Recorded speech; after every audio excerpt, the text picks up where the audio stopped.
with Paul Daner, Mark Shalafoo. From listener questions to some running gags. Insider stories, ambush line, that dad life and respect for flags. Kick off the weekend, all right? It's the Growler Friday Show. It's Who Dey Light. All right, welcome into the latest edition of Who Dey Light. Paul Daner Jr., Mark Shalafoo here with you on a Friday. It's a good Friday, is what it is. How are we doing, Mark? I'm also good on the Good Friday. Easter's around the corner. Are you flying the Easter flag still? Easter flag is up. Easter flag is up, celebrating bunnies. And candy. What's your favorite Easter candy? Well, it's not Peeps. I can tell you that much. I'm not a Peeps guy. I've never really necessarily been. I like that the Starburst, the jelly beans come out. So I like when we've had the evolution. We might have talked about this last year because I remember being on a big jelly bean conversation where the evolution where like some of the better companies have entered the jelly bean fray and really taken it over, where I can get the Sweet Tarts jelly beans, the Starburst jelly beans, and some of the other ones that bring those flavors that I love into the jelly bean vessel is really helpful. I enjoy it, and I tend to crush those this weekend. I'm looking forward to that. I may have already hit a bag up early. You're on the right path. I think it's the classic pink jelly bean that is going to be, tops of my power rankings. Maybe, you got to give the top spot, I guess, to the Reese's peanut egg. Like that's a classic Reese's holiday dessert. Egg over cup. Egg over cup. Yeah, because that's like the special, like you can get the Reese's cups whenever, but the Reese's egg, that's even better than the Christmas tree or the pumpkin or whatever. That's the classic. The Peeps people, that is a weird one. If you didn't live through the Great Depression, Peeps should not be your favorite Easter candy. There's something a little bit off. If it's your favorite, you might like them, but if you're calling Peeps your favorite, there's something wrong with you. Yeah, I checked out. There's a deep analysis to be done there. Years of research on what's truly wrong with people that like Peeps to that level. And I know we like to bring everybody in here to all the Growl Pals and feel like we're here for you and whatever you're into. Maybe except Peeps, I guess. I hate that because I don't want to judge people by what candies they like to eat on Easter weekend, but this might be one. Yeah, I think I do kind of want to judge people like that. So if everyone else can just send their candy recommendations when they send their questions, that'll help us group a lot of these. Since we do have a ton of great draft questions to get to, it would have been nice to know, like, oh, I like Peeps, by the way. Boom, throw that off the list and move up to somebody else. We do have a ton of questions to get to. And this is the ultimate, if you had a question, today was the day to get it in. This is our last Who Dey Light before the draft next weekend, which we have a special draft schedule. Can I run down the list of the content so people know? So on Monday, we're going to have the mega mock that we do every year, which has really, it's been incredibly predictive to find exactly where the Bengals have landed. Myself, James Rapine, Butch Hobson, we'll all be in here. We'll be doing it all together, going through the first couple of rounds and kind of doing a little bit of a draft to decide who we think the Bengals are going to do there, with really pinpointing the names available and what we expect to happen. So we'll do that on Monday. Look out for that show. And then Wednesday, Jay and I will be back for sort of the last run up, the Wednesday before the draft.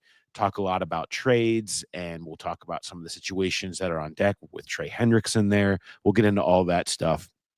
And then it's when we get into draft weekend, it's all happening. So you're going to get a walkout from Jay and I every single night from Paycor Stadium. So Thursday night, Friday night, Saturday night after the draft, those will post overnight. We're going to add in. You guys, what you guys liked? You guys loved Who Dey Light, Who Dey Nights, I should say. Yeah, we have lots of different ones, and I think we're kind of adding I don't know if it needs a new name because we've got a lot of names of shows here. It's too many. But what about Who Dey Bites? I think we're gonna do a couple lunch shows. So on Thursday for lunch, do a little live action on the YouTube channel. Friday at lunchtime, do a little live action on the YouTube channel just for the YouTubers to come in and we can talk about what's going on, especially on that Friday show, what's going to happen after what happened in round one. We can just have some fun, take some questions. You guys can drop in while you guys aren't working that Friday. Yeah. Who are we kidding? So pop on into us there. And then we're going to do a big Sunday night. We're going to do a Who Dey Night show. Sunday night after draft weekend, Who Dey Night show. You don't know who's going to drop in. I think Mo might drop in. I think Charlie might drop in. Mark, are you going to be back from Key West? It depends on what time the show is. I got to look at my flight. I do have a late flight black. Mark might drop in. It's just going to be open-ended. It's just like those free agent shows. It's going to be open-ended. We don't know. Anybody could show up. You never know who it's going to be. So Sunday night, kind of recapping the big themes of draft weekend. Look out for that Who Day night. And then Tuesday after the draft on the 29th, we will be down at BetMGM, Nation Kitchen and Bar at the Banks. 5 o'clock. We're doing a happy hour show because there's a Reds game that night. That is a 6:40 first pitch. So come down if you're going to go to the Reds game anyway. Bengals Director of College Scouting, Mike Potts, is going to join us down there. Graeters is going to be down there giving away free ice cream. You can have the delicious, you can get the quesadilla burger that I love, all the good food, where the drink specials going on. Nation, BetMGM, throw some bets down on whatever you want to do. It is going to be a great time, as it always is. Many of you have come to this in the past. So much fun. And then, of course, head on over to a Tuesday. Get your 3-2-1 Reds game on, and you can do the combo.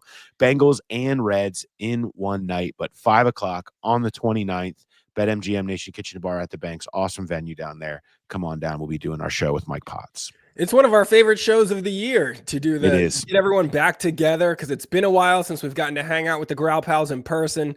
And this is always kind of like a more laid back version of what we do during the season too, which I really appreciate. Gets a little bit more into the show aspect. People can ask their questions, and it's going to be a great time. So come out for that. Going to be a great time. Hope to see you all down there. And when you show up at one of our events, things are going to be given to you. Giveaways will happen. That's all I'm going to say. Just know. Giveaways will happen. We're happy to give things away to you when you come down to our show. So see you down there. All right. On that, I think that covers. So then we will have completed draft season content. That's a lot. It makes me kind of tired, and it makes me, I need to go get a nap is what I think after I think about all that stuff we have to do.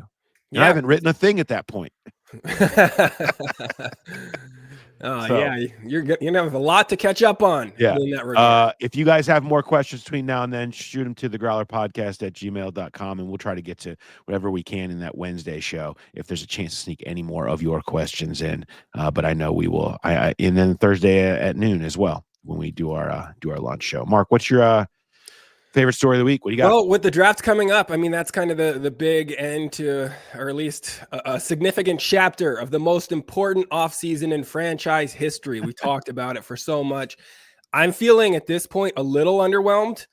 I'm super psyched that the Jamar Chase and T. Higgins deals got done. So that's not going to linger over camp. We're not going to have Jamar in a hat. We're not going to see T. Higgins in a different uniform like that. That part's cool. We had a good week for that. I kept thinking there was more to come. Right? Maybe the Trey Hendrickson gets wrapped up, or maybe a guard gets signed, or maybe something else happens. And I don't know if Logan Woodside was enough to be that something. But at this point, I'm feeling a little bit like there's a lot of pressure on this draft. Right now, there's a ton of pressure on Al Golden, on T. Higgins and Jamar Chase, both living up to these big deals, and on whatever happens with these 6 draft picks. Because that feels right now a little underwhelming. How do you assess the free agency, the most important free agent and offseason in franchise history? How do you assess that? Yeah, I mean, not great right now. I feel like, here's how I view this. This is like, you've been, if you're in your college semester, we'll call it, you're in the like second half, you're about 75% of the way through. Okay. And you've been poor at it. You haven't cared. You haven't paid enough attention. Like, you've done you did the big projects, and you did fine at those, but that's not the entirety of your grade. I was asked this in our whip around on The Athletic, and go read that now. We had a bunch of questions in there. I gave him a D+. You're at a D+ right now.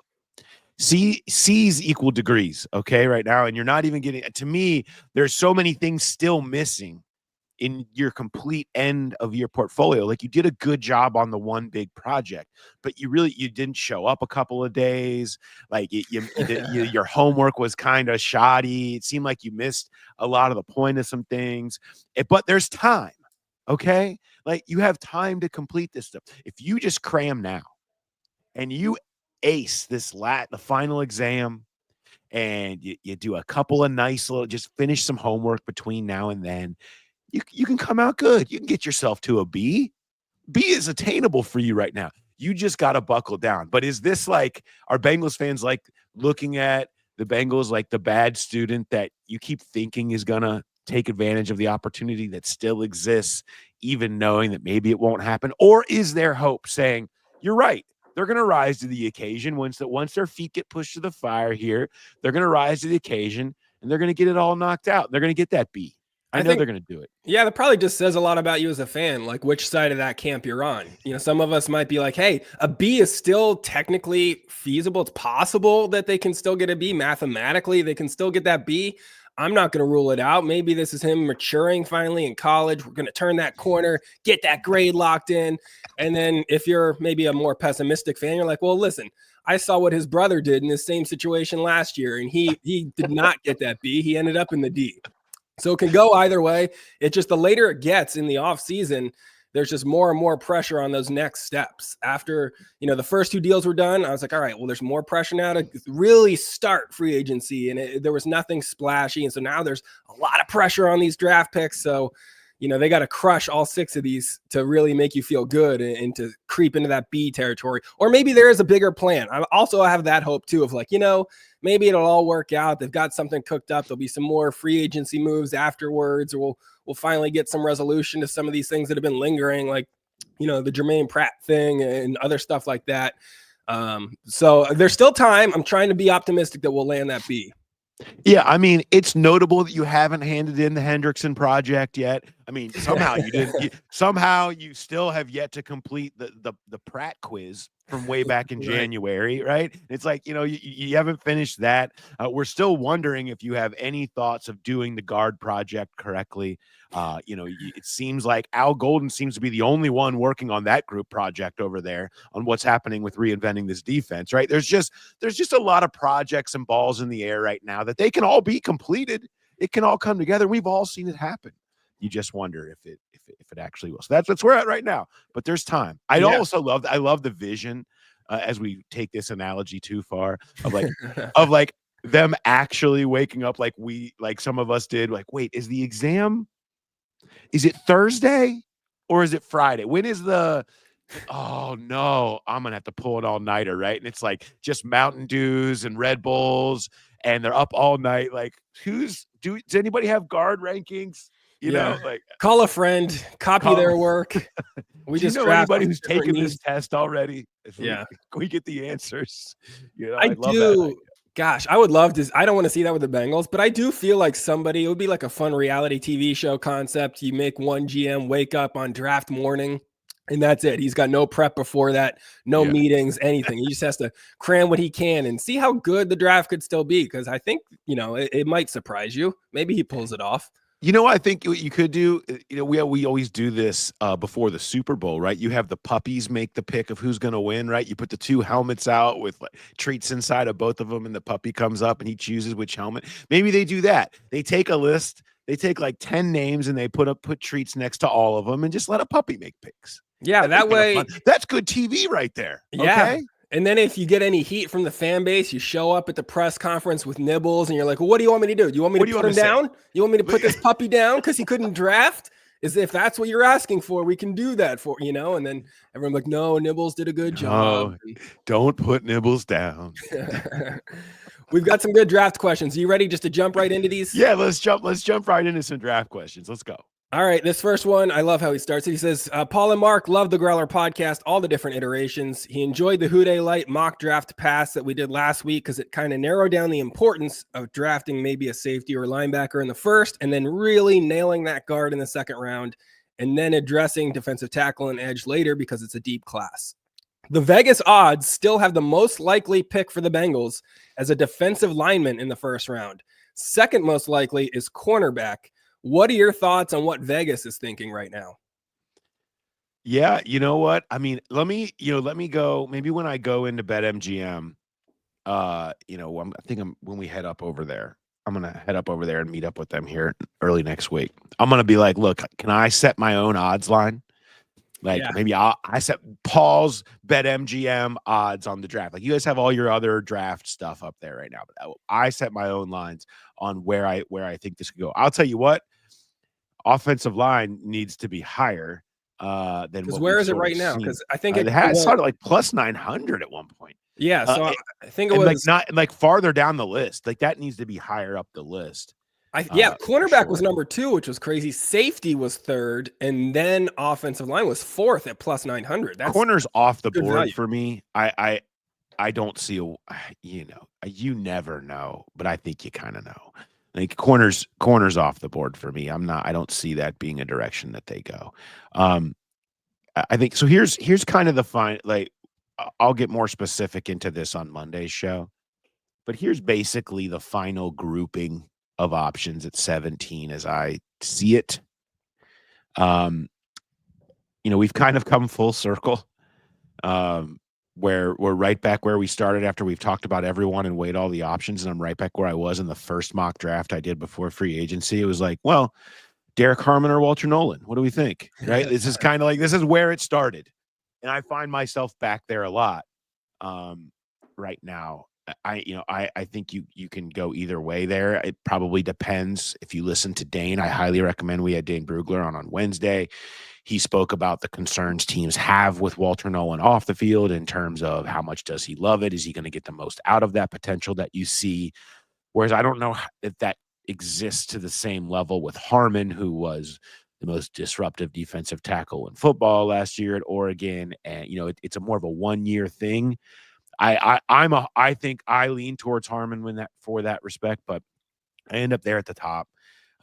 Jihad Campbell, who out of Alabama, the linebacker, who's kind of like the hybrid linebacker edge, but could fit nicely, I would think, into Al Golden could make that work.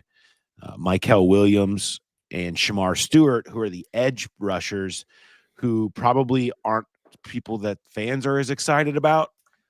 But they are the traits prospects. They are the guys that look the part. Stewart was disruptive. He just didn't have a ton of sack production.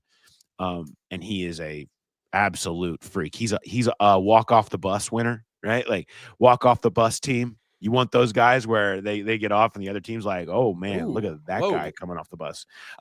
So you want, there's nothing wrong with that. Like Dane has him as a top 10 overall player on his top 100. But I don't think fans would be as happy with that. Again, I think there's still Miles Murphy scar tissue there. And then the safeties, Eamon Warrior and Starks, I think are going to be in that conversation. And the offensive line is kind of, I think Booker is such a Bengals fit in terms of who he is. He might not be this high in general or for most teams, but you could see the Bengals saying he fits us as a guard. And then there's a bunch of these tackles. Gray Zabel, I get the second level down. I would say Mike Green, who's maybe not as much of a fit in terms of style. That's going to be an Al Golden preference. If Al Golden's behind the scenes, like, look, I don't care. He's physical and violent against the run. I don't care if he's 250. I don't care if he maybe is more of a fit as a 3-4 outside. I'm ready to bring that into this defense. That's what this defense is missing. Maybe that could be part of it, but that's on the outside of what they've traditionally been. Kelvin Banks, the tackle out of Texas, Simmons from Ohio State, Josh Connerly Jr., who's a tackle from Oregon. I mean, all of those guys are on maybe a second level for me, where you could see them entering the equation if there was something that they specifically liked about those guys that pushed them off the board, whether off the field or in how they would fit in this offense. But I think the first grouping that I mentioned feels like where it comes from. And, those are the positions that I think you need to be focusing on. I think at this point in the show too, we need to talk about our guy, Eric Sztanyo. Mm-hmm. It is that point in our program here. And really, this is kind of a big season for him. This is really where house selling and buying, it's ramping up now in the spring. Yeah, it is. That, houses start to look nice again. You get your landscaping done, all that sort of thing. So make sure that you reach out to our guy, Eric Sztanyo, Team Sztanyo. We can plug the YouTube, I guess.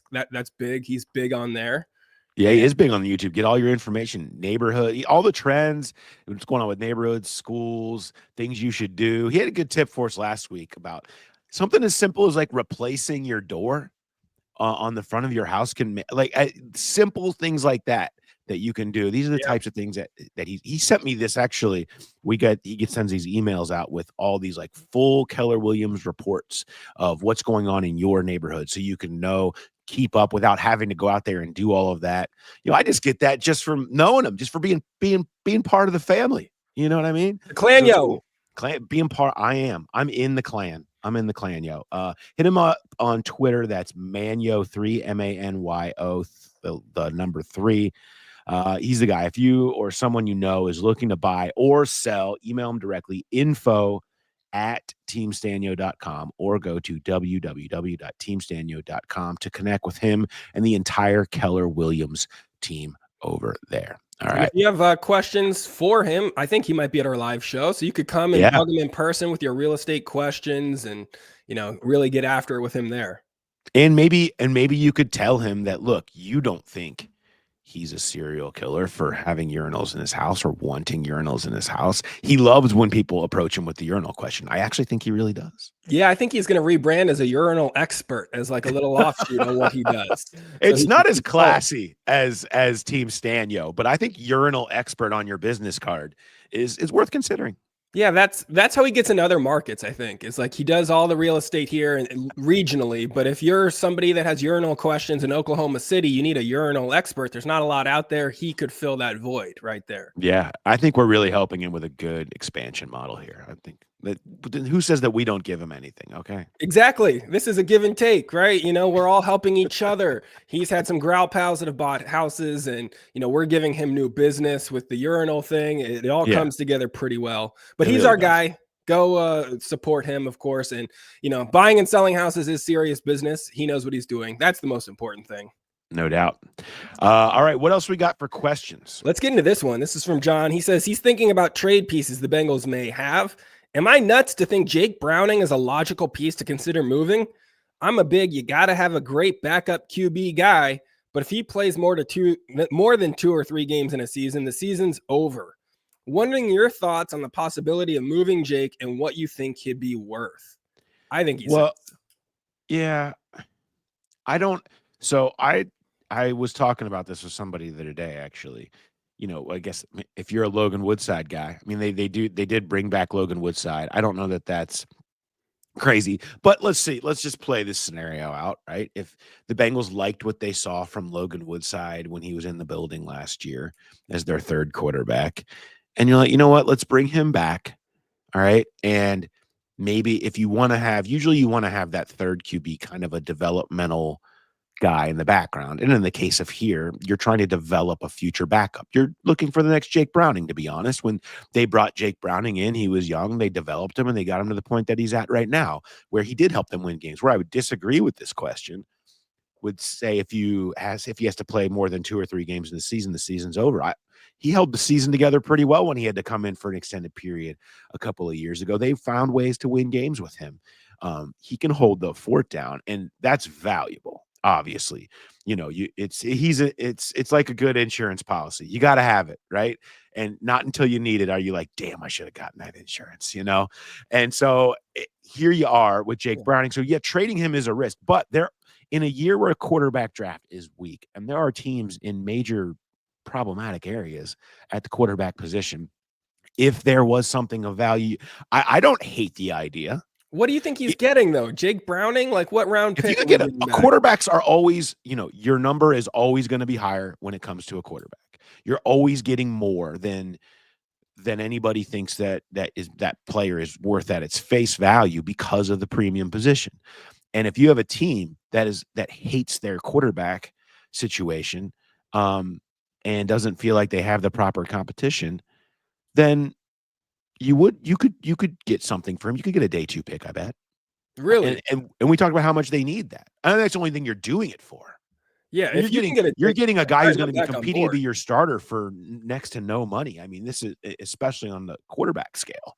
This is in the NFL player scale. He's not hardly making anything. Yeah. So it doesn't make a ton of sense for the Bengals unless you're getting a premium pick that you can offset that with, and you could promote Woodside, and maybe you use a late round pick or something on a developmental quarterback, or a UDFA that comes in and is kind of your third guy, and you say, we think Logan Woodside can be a backup. That's the situation that happens.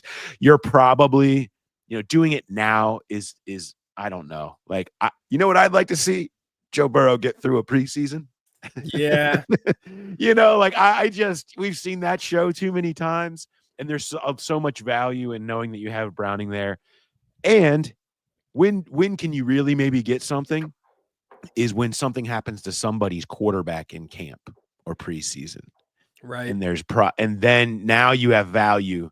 And if Burrow's doing well, he's healthy or whatever, Logan Woodside's playing pretty good as the third quarterback, then you can make that move. And maybe there's something of value that you get in return that you have a need at a position. So I don't think that it's likely at all. But you could see it. Yeah, you could see it. I mean, it's not totally out of the question. I don't think you're nuts. How about that? Not nuts, but it's unlikely. I sort of think I still think it's kind of nuts that you'd get a day 2 pick for Jake. But if you could, then yeah, absolutely. I'm back on board with this whole. That's the only thing you're doing it for. Yeah, and I think it's possible. You don't want to give him up. He's way too valuable for, a late round pick.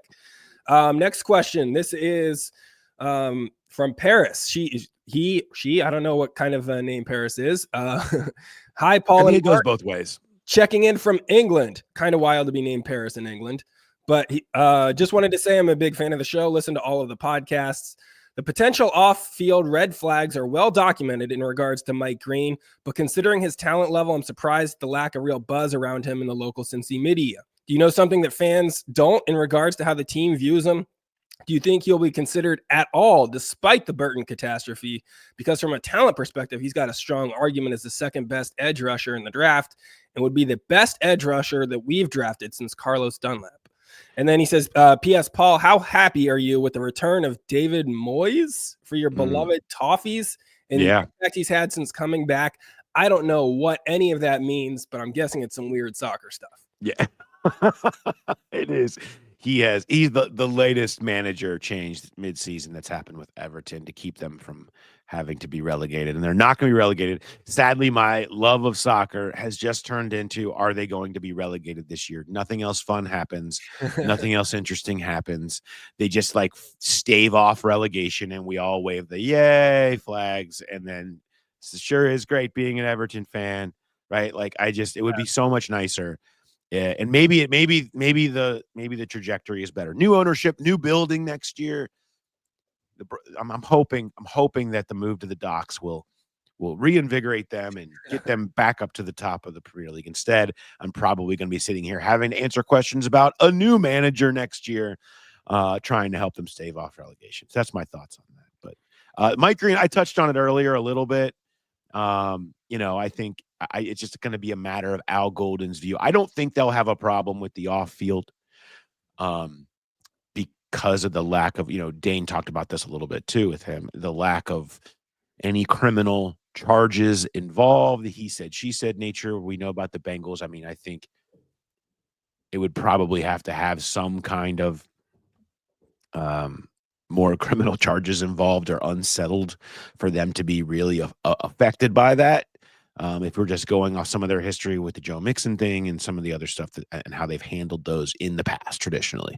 So with that, I would say, I think he's on the map. I think it's more going to be, what does Al Golden think about somebody at that size, even though he plays strong and does kind of set a violent edge out there. Being able to hold up in a 4-3 in the AFC North is more of probably where the question lies with Green, and where Al stands on that and what he thinks about it is probably the answer to that question for you. We're going to stay across the pond with the next question. Hi, Paul and Mark. There's been plenty of talk about the Bengals potentially taking Derek Harmon at 17, but I haven't seen any reports of a pre-draft meeting between them. Given the Bengals' history of drafting players they've met with, does the lack of contact make Harmon a less likely pick? Thanks for all the great content and best wishes from London Zoo, England. That's from Hannah. And I don't know if she's emailing from the London Zoo or if she's stuck in the zoo or what's exactly going on there. So Hannah, if you need help getting out of that zoo, let us know. But how do you assess the Harmon pre-draft meeting? Stuck in the zoo. She's like, but P.S. let me out of here. That's the only thing keeping her sane, is she's been detained in the zoo, is listening to all of the Growler podcasts. Oh, man. Maybe it's London Zoo, like the name of a town or something, and I couldn't. Maybe. It probably is. I tried to look, and I think it's just a zoo. Well, best of luck to you there, Hannah. I'll say these reports don't all come out. Like, we don't know everybody. They have 30 visits that they get, plus the locals that they've taken a lot of advantage of players from here, from Ohio State. Those don't count against the 30. So there's still a bunch that we don't know about. And every year in the draft, it comes out, the Bengals, what was they met with the top 5 picks, I think, last year. All of them on some form of 30 visit, 5 or 4. I have to go back and check my notes on that. But that a lot of that comes out after we find out in talking to the coaches afterwards. Oh yeah, we had him in on a visit, and that just didn't get out. They don't all get out. Some teams put them out, like Pittsburgh literally puts out, because it does get reported to the league, like, here's the list of people that came today, so you know who all the visits are. I think partially the Bengals would like if none of them got out, but some of them do when players post stuff on their Instagrams, or just, agents want it out there where some players are going. Some agents do teams a solid and don't put it out there, but there's advantages for players that want everybody to know that teams are looking at them and stuff like that. So point being, long-winded way of saying we don't know all the visits. And sometimes guys are so clean, they don't need to have them in for visits. They don't always bring them in because they're going to draft them. Sometimes it's like, look, a guy is so clean, we don't totally need to. And sometimes they do. I think I told the Chris Jenkins story before, where they brought him in even though he was squeaky clean. There's reasons for that stuff, but it's not always like we got to bring him in if we're going to take him, especially at the top of the draft. They've done so much work on these guys. There's so much information on these guys, or you know what you need to know. So with Harmon, I think he's probably pretty clean. And so maybe they did have him and maybe they didn't, but I don't think that would keep them from taking him necessarily.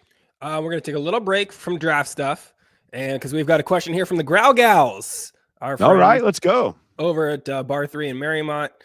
Their question is about throwback alternate uniforms, the Leaping Tiger. How are all these new uniform rules going to impact what the Bengals do this season?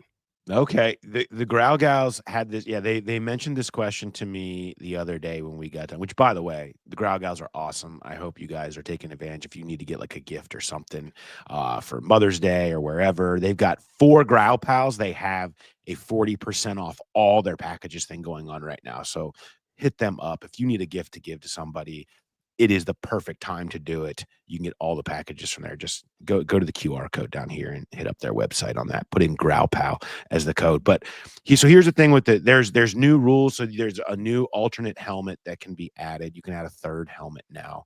And they added essentially more options for the number of games you can use jersey combinations.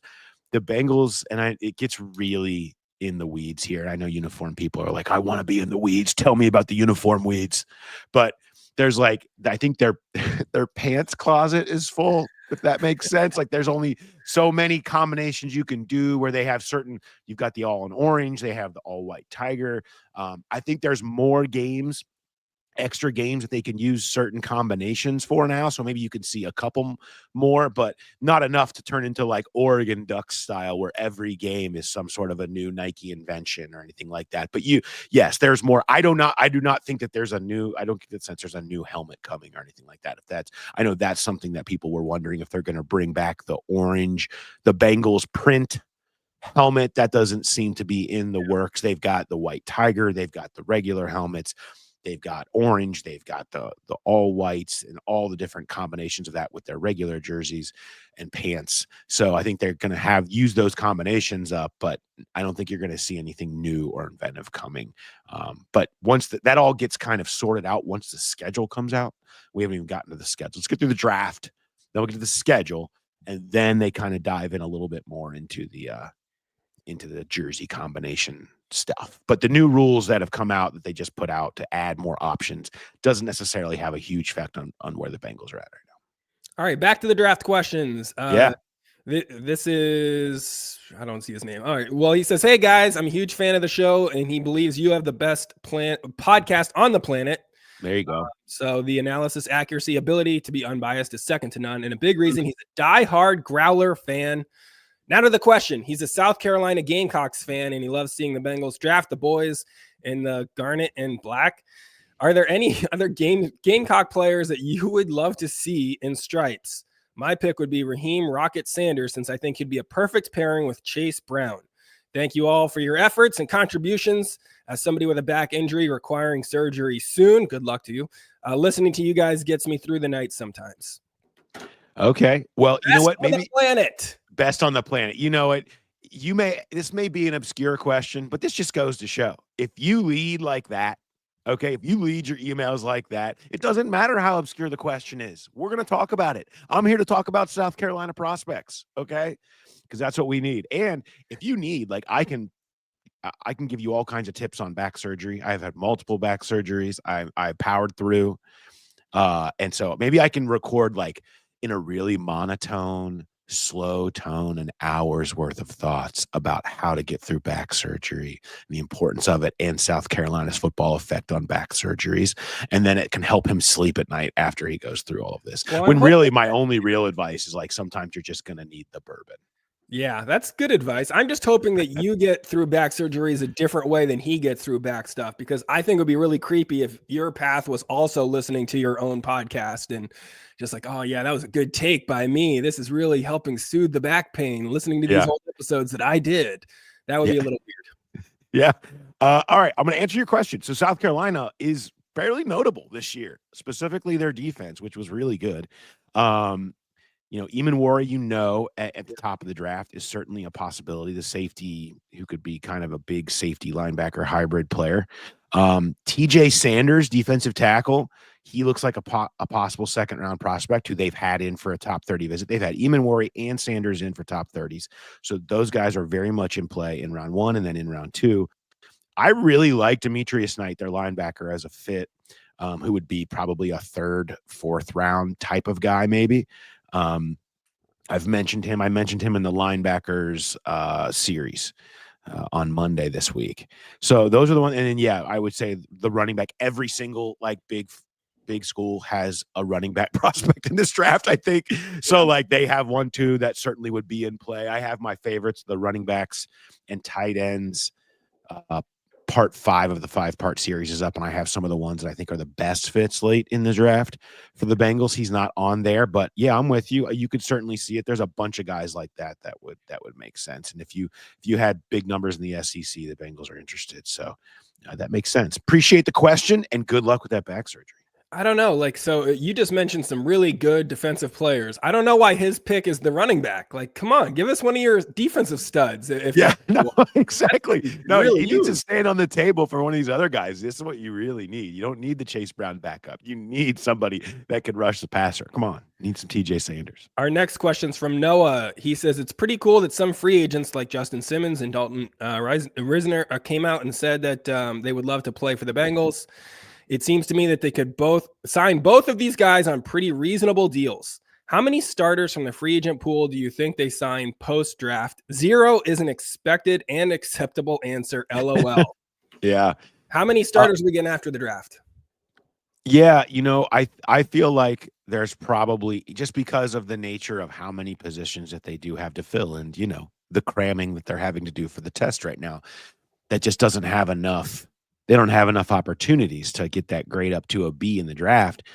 I think there's going to have to be a supplemental. I do feel like there's a couple of names on deck for them that they're going to wait to get through the draft and see what did or didn't happen, and then dip back into the free agent markets where you tell those guys, look, we like you, we're interested, but we have to see where the draft falls first. Let's reconnect in May and talk about where things stand. I feel like that's where it is with people like Dalton Risner, with people like Justin Simmons, that have been in contact before, but it's, they want to play, right? So they're going to be looking for whatever place after the draft has the clearest path to playing. They want to get the most money, and the teams that are most desperate will be able to give the most money if they didn't get what they wanted in the draft. So I think that's where you go. That's where that stuff goes, is probably 1 or 2 that you start investigating after the draft happens, depending on what position just didn't fall your way or you didn't get the level of player that you want. I mean, if they don't get a guard in round 1 or 2, Dalton Risner is going to be boop, boop, boop, boop, boop, boop, boop, right? You're going to be, those are the types of players. Are you going to be revisiting Brandon Sheriff? And you're going to be like, hey, let's go back down that path again here. And let's get those talks heated back up. those are the conversations you go down after you get through this draft with these positions. But I think everybody has been on hold for a while now. And I talked about that from Palm Beach when Zach Taylor was like, nothing's happening between now and the draft. We're getting into the draft and seeing what positions we didn't get, and then going back in on these. And everybody's kind of in a holding pattern there. I don't know how much any of these guys is going to really move the needle for you in terms of getting from that D+ to a B. I'm sure it'll help a little bit, but there's also probably reasons that these guys have been sticking around free agency so long. So I don't know that you're going to be super psyched if Simmons is the move, or if maybe they do have to go back to Sheriff because they didn't get that first or second round offensive line help.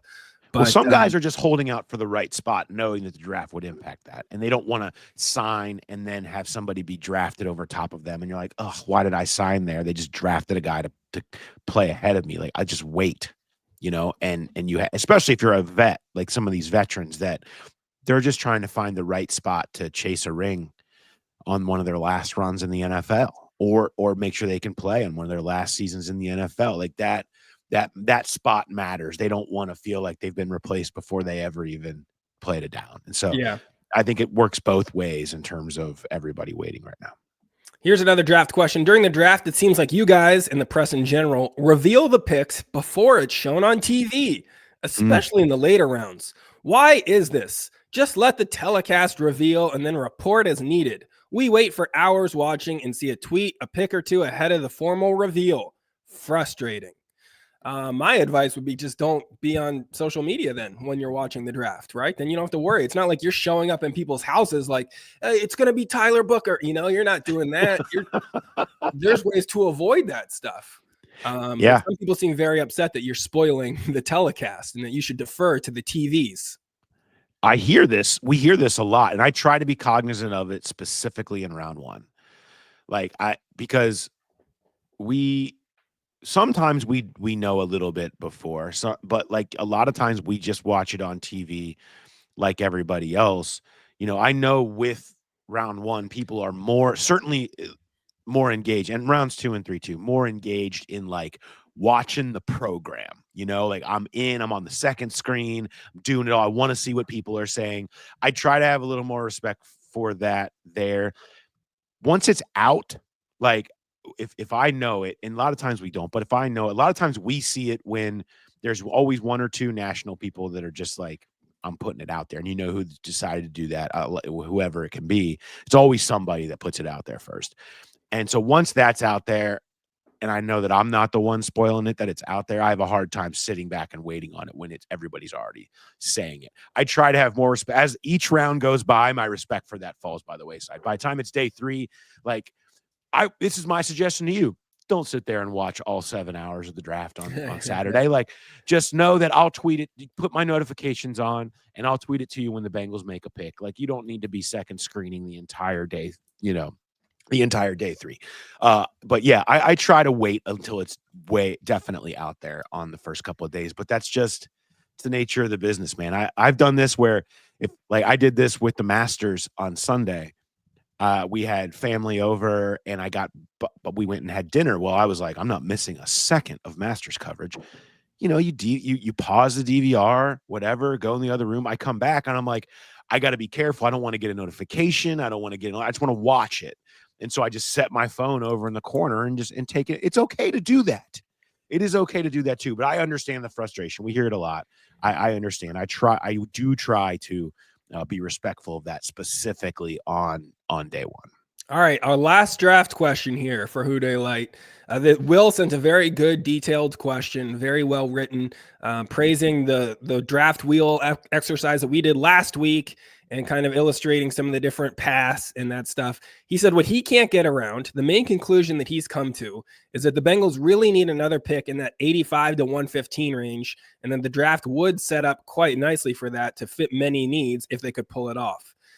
How likely do you think it is that they do try to trade back, or that they do pull off a trade back to get that extra pick? It's a great question. I mean, I just don't think a lot of teams are going to come up. And that's, I think so many teams in the top 20 would love to move back. I guess let's say between 9 and 20. I would tell you most people are trying to move back probably, because there's a pretty clear top 8. I think the draft kind of starts once you get past those guys. Maybe some guy slips a little bit. I doubt that anybody from the clear top 8. There's everybody from that point, from really 20 to 80, feels like pick your flavor that works for you. Feels very much about fit. And that's why a lot of the conversations right now are about how wide open everything feels. It just feels like there's not a lot of tiers where it's like, okay, it's going to go from here and then this group and then this group and then this group. It feels like it goes this group, and then this massive chaos, group of chaos. And so I think you're exactly right. Like, your question and analysis here is exactly right. But the question is, like, when that's the case, who's moving up? And so you have to look at, is the phone going to ring? And so that increases the likelihood to stick and pick. I think the best scenario for the Bengals is absolutely to move back out of 17. I don't know that the phone's going to ring, and I don't know that you can bank on that. So maybe moving back in round 2 could get you something depending on how far back you go. That's certainly been a Bengals move in the past. They've done many times. Move back 7 to 10 picks where they're comfortable knowing they're still going to get somebody in the group that they have on their board, and add a 4th round pick. That might be the most likely of the scenarios. I think round 2 will be crazy because you will have a lot of people with specific players that they have way higher than other teams do because of the fits, and a lot of up and down, which it usually is. But I think that's probably where your movement could add a pick. It just seems less likely that a team's going to come up for something. So maybe it's the receivers. Maybe it's an edge that people want to come up for. Maybe it's Shedeur Sanders. And he slips down there, and one of these quarterback teams is trying to get ahead of Pittsburgh and looking for one of those quarterbacks, or Jackson Dart. But it's harder to see that happening. Yeah, because the same thing that makes it so appealing, like your list of the 10 guys that they could take that all seem to, have their own case. I mean, there's probably a lot of teams with that same thing where they like this big group too, and they might not have as many clear glaring needs as this team does. But when there's that many different options, like you said, there's a lot less reason to try and push up and to get one of those. You ready for an ambush question? Yeah, let's ambush. Let's go. All right. He says he's an OG listener. Always love the show, listening to you both. I feel like Mark has really been hitting his stride of late, cracking me up ever since the Who Day Nights. All right, cool. I'm glad it only took a year. This is how this got in. Yes, exactly. Anything that opens with praise, I'm on board with. So he was listening to the show from a few weeks ago, wondered what restaurants I went to in Chapel Hill and Raleigh. He lives in Greensboro. He's making his way to those cities soon, wants to check them out. And then his ambush question is for me. It's, what is currently the power rankings in your household this week? So I've talked about that with my kids and how I rank my kids. I'm going to say right now, the favorite is the middle one because her soccer team is the best of the 3. And then I'm going to go the oldest and youngest because the youngest is getting over a stomach flu, and that's just always, a problem. So that's my power rankings. He also wanted to shout out he appreciated your shout out of Joe Persons in Charlotte. He listens to local sports talk in Greensboro, and Joe pops up on the show, The Drive with Josh Graham. Nice plug for them. Yeah. Joe's the best. Love Joe. And I like, if you follow, you have an athletic subscription or whatever, you can pick all the different teams or leagues or writers that you want to follow Joe. He's great. And like, even if you don't care about Panthers stuff, I love reading Joe. He's fantastic. So put Panthers content into your feed just because Joe's great. And so that is from Corey. He lives in that Greensboro, Winston-Salem area. So he's also looking for other Growl Pals that live out in that North Carolina region. So somebody to watch games with. I think we need to kind of set more of that up, right? The Growl Pals finding each other this season and forming little communities around the country. And we got a second question about those restaurants in Raleigh. So I will tell you, it was the Chapel Hill lunch spot. That was Merritt's. Merritt's had the famous BLT, and somebody guessed that right in the email. So if you are ever traveling through Chapel Hill, that is the lunch spot to go to. One of the best sandwich spots you'll go to in the South. And the breakfast spot was the State Farmers Market Restaurant. One of the best, and that's in Raleigh. Definitely one of the best Southern breakfasts I've had in my entire life. So those are your spots when you're going to Chapel Hill and Raleigh. You know what we're doing? We're gonna be doing the Key West Rex in this show. I forgot That's right. to plug that at the top of the show. We're gonna get to those. We're gonna get to those in a second. I've got all my Key West thoughts are coming your way. I'm gonna be unloading for anybody that's ever wanted to go or needs to go. Mark is going there this weekend. I'm gonna unload all my Key West thoughts on this show from when I lived down there for 2.5 years. For those of you who don't know, and I have lots of thoughts on people that go to visit Key West. I'm gonna tell everyone what I send to people when they tell me they're going there. But yeah, so I'm doing the big NFL draft Key West weekend, right? So if you want to go watch the draft down in Florida, you can come down with me and hang out at the comedy club and experience the draft in a different way. But before we get into your Key West Rex, we do have to do the Growl Pal Spotlight. Yeah, let's do it. New thing that we're doing, just highlighting different cool things that our Growl Pals are involved with, whether it's a charity or a golf outing or small business. We'll take all of those to help prop up our community here. Just send those recommendations to the Growler Podcast at gmail.com. This week, we are talking about the Isaiah 117 House. It's an organization that builds houses to be used by children and family services for foster kids on removal day. So a lot of the counties themselves don't provide any housing for the kids. So often the kids have to spend the night on a conference room floor while trying to find an open foster home. Or at least going to these houses allows the kids to get like a shower and a meal before meeting their foster family. This is from Caleb. He's in Montgomery County. They're currently in the process of building the first house in Ohio, hoping to break ground this spring. And he's got some details for the golf outing, which we will put on our social media. So you can go find that info on our Twitter and sign up for that or support that cause. Very cool thing that he's part of. Yeah, we'll put that. Also, go to the QR code down here if you want to support those. That'll be up there on the links on the site. And there's so many Growl Pals doing awesome things. Support them and the awesome things that they're doing.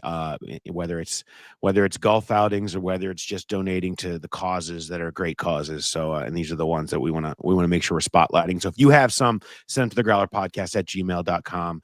This is obviously an incredible one, worth doing and helping out kids in that situation. Great stuff. All right, let's go. So you're this weekend. Next weekend. This weekend is Easter, so I'm not doing anything. It's my first weekend off in a long time. But next weekend is the big Key West weekend. I'll be down at Comedy Key West. And what makes this one a little unique for me, it's a great club, and I love going down there. But the guy that runs it, that's kind of the appeal. At least part of the appeal of going down there is because the dude that runs it's like the mayor of Key West. Everybody knows him. He knows what resort pools are friendly to locals, what bars to go to when, the best happy hours to hit. He's got a really cool house, so you can hang out and party there. So he's out of town this weekend. He's on a big tour around the world right now because he's got a movie that came out, right? Wow. So more than ever, I'm going to need your Rex for when I'm in Key West, since I'm going to have a lot more free time on my own. Okay. So I'm going to go down the list here of what I tell everybody. These are my big three. Okay. Anytime you're going to Key West, you pretty much have to check these 3 boxes off. Okay. You need to go on a sunset cruise, like get on the water. Okay. The sunsets are off the chart. The sunset cruises are affordable. They're not expensive. It's beer and wine on them. And the sunsets are awesome. It's just a good time. It's an unbelievably awesome vibe. It's just a ton of fun. Get out on the water for a sunset, do a sunset cruise, and thank me later. It's just a great time. You have to do it. It's why are you down there if you're not doing something like that? There's a ton of different ones to choose from. So pick one. They're all great. 2, dinner at Mango's. Mango's is the home of my favorite individual meal I've ever had in my life. It's the Mango's Yellowtail Snapper. Now the menu has altered over the years as I go back every however many years. It seems like it's a little different than it was when I was living there. And we're like 15 plus years ago now when I was living there. But I as long as Mango's is still there, you never know in the restaurant business, but it should be. The Yellowtail Snapper at Mango's, dinner at Mango's, all the food is there is awesome. I mean, it's just, if you're a seafood person, that's the spot. It's unbelievable people watching. You're right on like the main corner with like an overlook, but it's nice. I love Mango's. Mango's is fantastic. And then really late night, if you're looking for the bar, I think it's the best late night bar in America. The Green Parrot. You've probably heard of it if you've ever been to Key West. The Green Parrot is incredible. They have great music, but the vibe is off the charts. It's mostly locals in there. It is truly incredible. You just never know what you're going to see other than it's a great time and it's a fun place to be. I recommend the Green Parrot to everyone. I have a painting of the Green Parrot up in my house, in my bathroom, just to remind me of like, hey, don't forget how unbelievable this place is. So those are my big three. Like I have no respect for somebody that doesn't check those boxes off. Now there's lots of other thoughts that I will unload quickly on you. If you want to go to the beach during the day, you seem like you'd be a big go to the beach during the day guy, Mark. I like the beach. Who doesn't like the beach? Who doesn't like the beach? Go to Fort Zach and don't go to the public Smathers Beach. It's like, it's different, but go to Fort Zach. It's actually it's way cleaner and less crowded. Don't go to the like public beach on the other side of the island. Schooner Wharf is a really fun place. It's more casual. It's right where the sunset cruises go in and out, right there on the kind of the landing out there. It's got good food. It's good to go eat in. It's relaxed, but it's really cool. Right on the water. There's a rooftop there. If you want to try to use that, do Schooner Wharf. Southernmost Point, do not go near it. Don't talk about going to it. Don't entertaining ideas of doing the Southernmost Point thing. It's the worst. There's like a big long line. It's just a buoy. Like it's the dumbest thing. And people will go there and waste hours for some reason to take a picture in front of the dumb buoy. Don't do it. Or if you do, just go up to the side of it and just take a picture yourself and go around it and say you saw it. Yeah, right. There's a surprising, if you get into the middle of Key West, so Key West has Duval Street is the main drag. And then there's like a bunch of like the residentials kind of in the middle of the island. There's some sneaky hidden secret restaurants in there because there's just a lot of great food everywhere. There is a place called Manja Manja in that middle neighborhood. It's right near where I used to live. It is Italian. It is unbelievably good. It is so good. I sent this to a friend that went there and called it the best. I think he said it was the best pasta she's ever had in her entire life. Whoa. And I was like, I know. I mean, it is really, really, really, really good. And it's a cool off the beaten path Key West thing to go do. Very local Z to know about Manja Manja, which is a great spot. If you want Cuban, which you should have a Cuban sandwich at some point when you're down there, as long as you're there, El Mesón de Pepe is a great place to go to get your Cuban. They've got a couple. I think they still have 2 locations. They have one on Mallory Square now, which is great, which is my other recommendation. It's like the touristy sunset festival, but it's cool. It's something to see. You get the like fire breathers and the jugglers and all the stuff going on. Planning your sunsets is key. Now it's gonna be harder for you. Your sets might be during that time, wouldn't they be? Yeah, I think it's close because I think I do remember seeing one of them last time I was there. But yeah, either way, yeah, they're epic. I mean, they're unlike anywhere, and so it's worth your time to think about what you're doing for them. But Mallory Square is worth doing. Just know what you're getting into when you go down there. One other thing. So, and this is just strictly from my heart of when I was down there. I covered high school baseball because it's massive down there. Key West high school baseball is. At that time, they were the 11-time state champs in Florida, which Florida has pretty good baseball. I think they've added a couple since then. They had like a 2nd-round pick and a 19th-round pick the year that I was down there covering them. It's a great baseball program, but they have this field, Rex Weech Field, and they will bring teams down here at the time of year where baseball will be happening. They'll come down and play weekend series in Key West because what are the better thing to do if you have like a bunch of parents and high school baseball players in Orlando than go to Key West for the weekend. And they play night games under the lights down there. It's super cool. It's old school. You can get like homemade authentic Cuban meals they sell out of the 11-time cafe, which the radio guys, they have it on the local radio there. They literally have like the most unsafe broadcast setup in America on top of this cafe where you can easily, somebody actually did fall off at one point where they set up there. Maybe they've upgraded since then, but the games are really fun. You'll see unbelievable high school baseball players. Some of the best prospects in the country are usually there. because the division they play in is Miami too. So you get those top Miami prospects will come down and they'll play weekend slate. So it's fun just to pop your head in there, taking a high school baseball game in a cool atmosphere. Unlike many high school baseball atmospheres in the it's kind of like going to a high school football game here in Cincinnati. It's just kind of something it's cool to see. Okay. If you've ever done it before. That is so that I like that's that. my list. Because it's not a lot. Most people aren't probably throwing youth sports into their recommendations for a trip. This is next level stuff. Yeah, from a guy that lived there.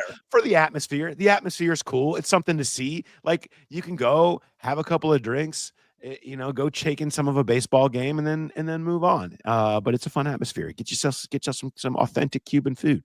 And that's what I like about going to a place, whether it was Raleigh and getting those insider recs from the Growl Pal of those killer restaurants, or Key West, having the guy that runs the club tell you all the spots to go to, or in this case, somebody like yourself who's lived there. That's how you got to do a cool city like that. You don't want to just do the Yelp and the what's everyone else doing, I'll go there. You need some real boots on the ground knowledge, and that's how you really have fun. Next thing you know, you're 4 waves deep at the bar at Sloppy Joe's, and you're like, how did we end up here? You know what I mean? So you don't want to do that. Go to the Parrot. Thank me later. Dad life time. What do you got for dad life? It's Easter weekend. That means the Easter Bunny is big on the minds of my kids right now. And so they're psyched about that. And it's always a little bit, when you get holidays like that, it does up the anticipation a little bit. We had a little preview, I guess, in March because the leprechaun visited our house and kind of messed some things up. I don't know if the leprechaun goes to everybody's houses, but that was a little fun thing on St. Patrick's Day for them. And my youngest, she's 5, she woke up the next morning and told us that she actually saw the leprechaun when he came to the house. And I was like, oh, no, you saw, what do you mean you saw the leprechaun? And she said he was like this tall, so about 18 inches tall, and in complete white, just dressed in complete white. And I'm like, that is not a conventional leprechaun getup. Even if you thought you saw the leprechaun, you saw a ghost. You had a ghost sighting that just happened to correspond and dovetail with this little leprechaun visit. But that has me freaked out, Yeah, that's concerning. Don't go towards the leprechaun light. That's not good. Leprechauns are not in all white. They're not glowing. That is not a leprechaun. That's a ghost. Give it a wide berth. And that's psyched to find out that your house is haunted on St. Patrick's. Yeah, that's a tough way to find out. You thought it was going to be a nice, cute conversation. Are you comfortable with the bunny entering your house scenario? Well, listen, I mean, Santa comes into the house. Sometimes the leprechaun breaks in. Apparently, I've got ghosts around my house. So it's a real open door policy to all of these special spirits. So at this point, you might as well let the big oversized bunny in, why not? Is it an oversized bunny? I thought that was just a representation of it. I don't know. I don't know. I think I always thought of it like Harvey for my, are there any stage play? Any people out there that love performing arts? Seen Harvey? Yeah, I didn't get the reference, but it's a big imaginary bunny. I was gonna say for sure Charlie wouldn't get your reference if it's not a Nickelodeon specific reference. So if you've seen Harvey or like Harvey, you send an email to us and give me some validation. And if I get silent, then I'll be very sad and I'll edit it out. What's going on in your world in dad life? Oh, we had the big spring recital this week. So it's the first, second, and third graders. Do the every year we go and they do them all. They bring them up one at a time. There were soloists involved in between the grades going up this year, which was fun and very good. But a different thing happened. The first time this has ever happened at the spring recital. Rap music entered the equation. Whoa! And I was very excited. They're like the third graders brought the house down and closed the show with Sugar Hill Gang. Yes, sir. What? And I got to credit them because they didn't do the 14-minute version and they didn't do the full 7-minute version, but they got about halfway there. And that's a lot of words. That's a lot of words to memorize. And you have, when you have a full grade up there, there's 50, 60 kids up on the stage trying to do it together. And they're up here like hip, hop, hip, hop, and you don't stop. And they're going through the whole thing. And I'm like, this is it. This is incredible. I was so into it. And then I saw the next night, it kind of made me want to go, even though I don't have a kid in the one that was happening the next night in the 4th, 5th, and 6th graders. I kind of wanted to go. Tribe Called Quest was going to be involved in that. I'm like, what? Can I kick it? That is wild. So I was like, I was very excited. Now I'm just hopeful that maybe next year I can get like Bone and Biggie or something for my daughter to have to learn. And I'm like, man, now I'm stepping in. I'm like, I'd like to take over a portion of teaching of this, please, if I could. Yeah, I guess I'm of two minds of this. First, it's probably best that you didn't go to the older grades because you don't want to be the super fan that's showing up at the recitals like, oh, I love this music director. You wait till you guys are in for a treat. They're going to get wild with this one. Which one's your kid? I don't have one. I'm just here because I love kids singing. So that's what I'm here for. Yeah. It's also kind of wild that like rap music is now what kids sing at their recitals. You would not have expected that in 20, 25 years ago, 30 years ago. Like that's not, the music back then, you wouldn't be like, oh yeah, this is going to be for third graders someday to sing in front of their parents. And that's kind of the full circle of music. Well, it's sort of like how Snoop Dogg became the most marketable human in America, even to children, right? It's like, in our house, he's Snoopy Dogg. And so like, it's like, yeah, I don't want to tell him about the Chronic album, but I will listen to it after you leave. And so I just, that I'm here for it. Maybe they'll have a whole Tupac section next year, and we can sing some of our favorites. Maybe America's Most Wanted. I don't know. That'll be the solo. I'm here for it though. I want to see all of it, and I thought they did an awesome job doing it. And so I'm just hopeful that we can continue to grow this as we go forward. Props to the music director on that. No doubt. Putting that program together. That's huge. Big time. Loved it. All right. Next week. Draft week, Mark. It's all happening. I don't know that I even have the energy to run through the content list again next week. It's at the top of the show. They can get it there. Go scroll back if you want to be reminded. But yeah, Monday we'll have the Mega Mock. So make sure you're checking out Monday morning as we will drop the Mega Mock on you and get you fully prepared for draft week. And then so much more to come after that. All right. Thanks everybody for listening. And we'll talk to you next time. Have a good one.